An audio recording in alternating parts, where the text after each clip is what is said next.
Hello tout le monde, je suis ravie de vous retrouver dans cette nouvelle vidéo. Aujourd'hui il fait 40 degrés, c'est concrètement la canicule depuis quelques jours et ça va encore durer. C'est dur, c'est lourd, alors nous on arrive à le supporter mais franchement pour les chevaux là c'est costaud. Vraiment c'est quelque chose qui doit pas être agréable à vivre du tout. Ils sont enfermés dans les box et je vais vous montrer. On est carrément tous ensemble, là ils ont décidé de tous se mettre dans le même box. Parce que c'est vrai que c'est bien mieux d'être enfermé à 3 dans le même box plutôt que de pouvoir profiter de l'extérieur sous les arbres qui apportent aussi beaucoup d'ombre ou même de se répartir dans les deux box parce qu'il y a quand même 2 abris. Mais non, nous on est bien mieux à 4 là, tous ensemble dans le même box. Donc moi je me suis posée dans le foin. Nous avons Monsieur Ace qui est ici, qui a réussi à se faufiler alors que c'était Nagini à la base qui était dans le box. Enfin moi, je tiens à préciser quand même que j'ai été la première à rentrer ici, il n'y avait personne. Et Nagini est venu me rejoindre, ensuite ça a été Ace, et vous le voyez pas bien, mais il y a quand même Bali qui est à l'entrée. Et qui aimerait bien rentrer aussi, mais pourquoi il va pas dans l'autre box en fait s'il vous plaît? Peut-être qu'il profite du mouvement de la queue de Nagini pour se chasser un petit peu les mouches qu'il a sur la tête. Évidemment on ne peut rien faire, en fait il fait trop chaud, c'est vraiment un enfer, en plein après-midi c'est juste pas possible, il faudrait y aller très tôt le matin. Et bien je voulais vous faire une petite foire aux questions, sur des questions un peu délicates on va dire. Tu viens dire bonjour? Nagini. Monsieur Nagini. Je vous ai évidemment fait cette petite proposition sur Instagram comme d'habitude. Je vous mets mon compte juste ici.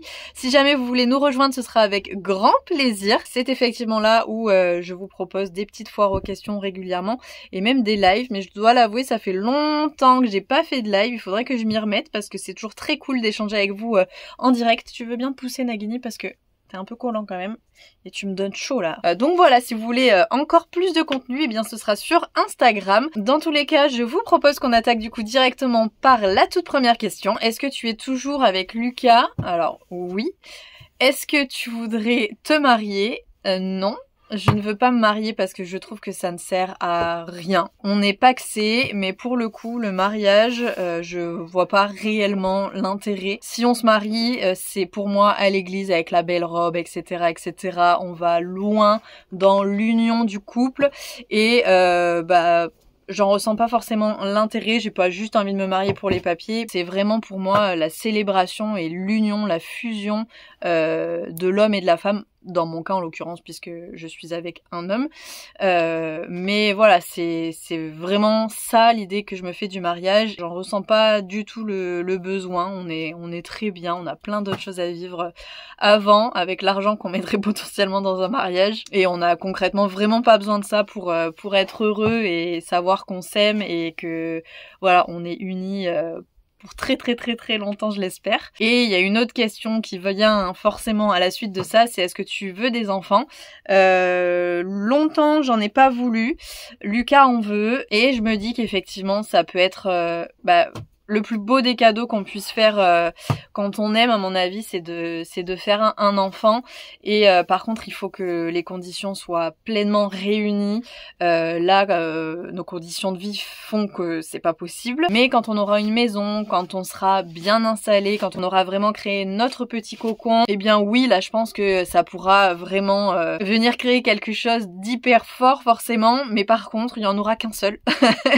Il y en aura qu'un seul. Je m'imagine pas être du tout avec plusieurs enfants. Encore une fois, la planète a vraiment pas besoin qu'on fasse plusieurs enfants. Qu'on en fasse un et qu'on l'élève correctement, ça sera déjà exceptionnel. Voilà, qu'on l'élève bien, dans le respect des autres, etc. Et étant en plus fille unique, je n'ai concrètement manqué de rien. Après, c'est vrai que je connais pas cette relation de frère ou de sœur entre eux, donc je peux pas vraiment juger ça, mais en tout cas, ça ne m'a pas manqué. Et du coup, pour moi, n'avoir qu'un seul enfant, ça correspond à la fois à mes valeurs vis-à-vis de la planète, etc. et à mes envies. Voilà. Autre question un petit peu rigolote, c'est quand est-ce que Nagini n'aura plus de balls? Alors, vous le savez, Nagini est entier, c'est-à-dire que c'est le seul à encore pouvoir faire des bébés parce qu'il a des testicules. Les autres, Bali et Ace, n'ont plus de testicules, donc ne peuvent plus faire de poulain. Mais Nagini, en fait, je crois que je vais me retrouver un peu dans le même cas que Ace. Je pense que tant qu'il ne me fait pas de sales coups, on va dire, il aura le droit de les garder. Hein ? T'auras le droit de les garder tant que effectivement il me fait pas de blessures sur les autres, qu'il reste gérable, etc. Mais à partir du moment où il devient casse-pied, je les couperai directement, comme ça a été le cas avec Ace. Le jour où Ace a commencé à blesser Bali, il a fait une blessure qui était vraiment importante, et du coup je lui ai dit ciao. Mais effectivement pour le moment il est excessivement cool, donc j'ai pas de réelle raison de les retirer. Voilà, donc pour le moment on reste comme ça. Et on avisera. Surtout que je pense que Nagini restera plus un cheval de loisir au final. Je suis pas sûre de faire énormément de sport avec lui. Le fait qu'il soit entier, ça dérangera nettement moins aussi. Du coup, la question qui vient en suivante, c'est est-ce que Nagini n'est pas un peu trop petit pour toi? Alors pour le moment, oui, et je m'attendais vraiment à ce qu'il soit plus grand quand même. Parce que pour le coup, là il a 2 ans passés et il fait 1m44. C'est vraiment pas énorme. Il est encore taille poney, c'est pour vous dire. Alors j'ai pas du tout signé pour un poney, J'ai signé pour un petit cheval, mais après c'est le risque quand on achète un poulain, on peut pas savoir à l'avance quelle taille il fera exactement. Même si ses 2 parents sont vraiment plus grands que ça, il est tout petit et il va pas prendre 10 cm dans la dernière année, donc ça veut dire qu'il fera forcément moins d'1m55 et moi je voulais qu'il fasse vraiment 1m55. Cheval d'1m50 c'est vraiment un poney concrètement. Ça va être un peu compliqué je pense pour lui, enfin ça va être plus compliqué de faire du sport avec moi. Parce qu'effectivement je vais être plus lourde, parce que forcément de par son physique ça va être beaucoup plus compliqué aussi. Mais pour autant je ne vais évidemment pas le revendre, on n'en est pas à ce stade là du tout. Mais je me dis que ça peut faire un très bon cheval hyper polyvalent, mais plus orienté vraiment loisir, en mode hey on voit ta queue, tu me donnes des coups de queue, on la voit sur l'écran. Mais plutôt du coup orienté randonnée, etc. J'ai des envies de rando et d'extérieur et je me dis que Nagini peut totalement jouer ce rôle-là à la perfection, vu qu'il ne regarde pas grand-chose et qu'il est relativement serein pour le moment. Après ça viendra aussi dans le travail de l'éducation. Mais voilà, je me dis pourquoi pas avoir Nagini comme un cheval de loisir plus et me racheter potentiellement un cheval, mais un cheval de dressage. Franchement, je sais pas. Là, Nagini, il me remet en question de ouf sur le fait que... ouais, il est très très petit quand même. Oui, encore une fois, je vous l'accorde, j'ai signé pour un petit cheval, je le savais, mais là, il est vraiment beaucoup plus petit que ce que j'espérais. Et voilà, comme je l'ai dit, dans l'année des 2 à 3 ans, ils prennent pas 10 cm, ils grandissent quasiment plus. On va voir de combien ils poussent encore, mais ça me paraît très très compliqué. Mais oui, du coup tu as raison, Nagini est un peu trop petit. Autre question un peu indiscrète du coup, comme c'est le thème de la vidéo. Combien te coûtent les chevaux? Alors ça tombe bien, on a fait les calculs de l'année 2024 il n'y a pas si longtemps que ça. Au final, il y a Bali qui me coûte énormément d'argent en termes d'alimentation puisque c'est le seul à manger. Et il mange beaucoup, notamment en hiver où il est à 8 litres en hiver et 4 litres le reste de l'année. Il y a la location du pré, il y a tout ce qui peut être fournitures diverses, clôtures, pelles consommables, etc. Qu'on doit acheter quand on a son cheval ou ses chevaux au pré. Là, pour le coup, c'est moi qui fais tout l'entretien, l'achat des débroussailleuses aussi. Enfin voilà, il y a plein d'objets qui coûtent assez cher et qu'il faut absolument qu'on ait pour pouvoir faire l'entretien quotidien du pré. Je vais également avoir les frais de concours. Alors ça, je l'ai pas pris en compte dans le prix, mais voilà, ça représente quand même un très gros budget si jamais vous partez en concours. Mais là, on va considérer que c'est juste l'entretien et la partie vie au pré, etc. Pour ça, j'en ai en 2024 pour 3500 €.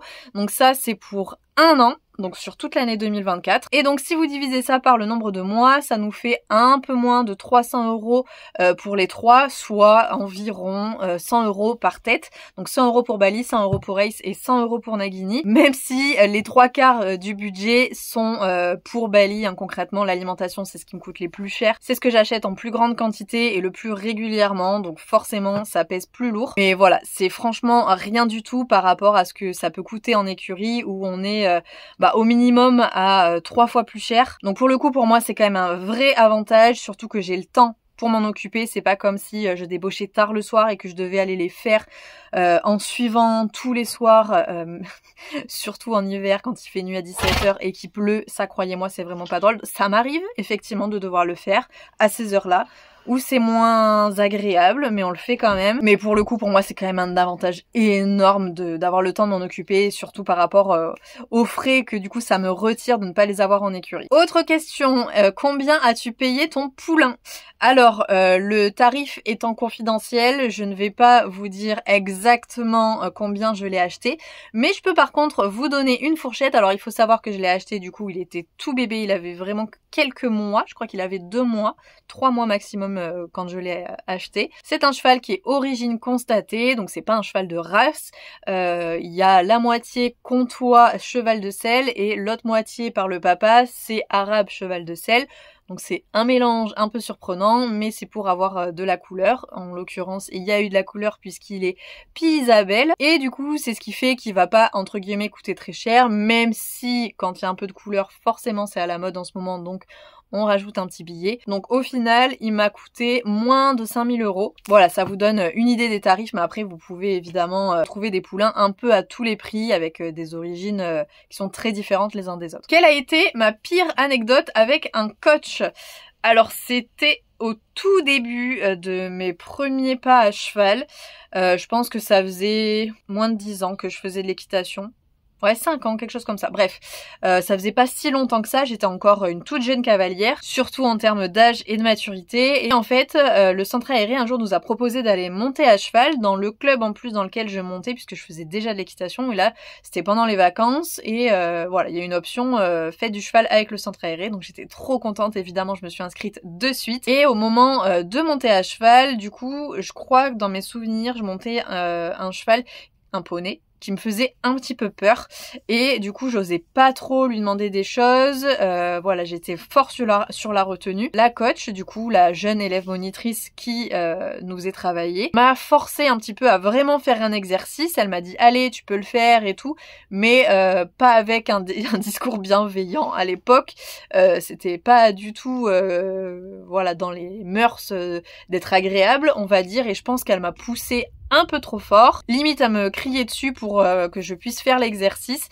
ce qui m'a évidemment complètement braquée. Je me suis mise à pleurer et j'ai dû descendre rapidement à la suite de ça pour arrêter l'équitation pendant 1 an. Voilà, suite à cet échange-là avec cette jeune coach, on va dire, qui était pas encore diplômée. Mais voilà, elle a réussi, de par ses paroles, de par le fait qu'elle m'ait vraiment braquée, à me faire arrêter l'équitation vraiment un bon moment en plus, hein. Heureusement, on m'a remis à cheval et j'ai pu continuer ma passion parce que malgré tout, l'équitation, les chevaux, c'est vraiment quelque chose qui m'anime et qui me fait vivre maintenant au quotidien encore plus. Mais voilà, fallait vraiment pas que j'arrête parce que c'était quelque chose de très important pour moi. Et un coach peut, de par ses paroles, surtout sur les enfants jeunes, complètement les faire arrêter, et quitte à ne plus du tout faire leur passion. Donc c'est quand même triste, mais ça arrive extrêmement souvent. Donc vraiment faites attention dans le club dans lequel vous allez, et surtout ne vous limitez pas à un seul club, surtout si vous avez une mauvaise expérience, si ça s'est mal passé. Ne perdez pas ce qui vous anime et cette passion-là, parce qu'elle est quand même très très belle. Donc si jamais ça vous arrive, changez et essayez vraiment de voir d'autres professionnels. Bon mais voilà, je pense qu'on a fait le tour de cette petite vidéo. J'espère que j'aurai répondu à toutes vos questions en profondeur. Évidemment, si vous avez d'autres questions, n'hésitez pas à me les mettre directement en commentaire sous cette vidéo-là. J'essaierai d'y répondre. Allez, on est ensemble pour cette période de canicule. Pour ceux qui ont la chance d'être au bord de l'eau et de pouvoir profiter de leurs vacances, eh bien, faites-vous kiffer. Moi, mes vacances, c'est comme tous les ans au pré. C'est là où je me sens bien et du coup, c'est un peu les vacances toute l'année. Allez, je vous fais à tous de très très gros bisous et vous le savez, on se retrouve évidemment très très vite pour une prochaine vidéo. Salut!